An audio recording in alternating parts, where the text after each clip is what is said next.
Senador Jenggoy Estrada, mga kabrigada, abay target daw gamitin ng lahat ng mga legal remedies matapos tanggihan ng Sandigang Bayan ang kanyang petisyon sa kasong graft. Brigada Ann Cortez, ibrigada mo! Brigada Live Report. Ikinalungkot ni Senador Jenggoy Estrada ang ginawang pagtanggi ng Sandigan Bayan. Sa kanyang petisyon ay basura ang kasong graft laban sa kanya.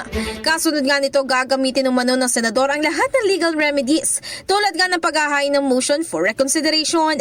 Naniniwala naman din si Estrada na patas at makatarungan ng justice system na meron ng Pilipinas.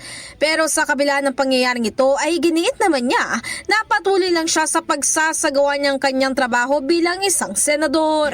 In the heart of changing lives, ako si Brigada Ann Cortez ng 105.1 Brigada News FM Manila, the Music News Authority. Brigada Balita Nationwide sa tanghali.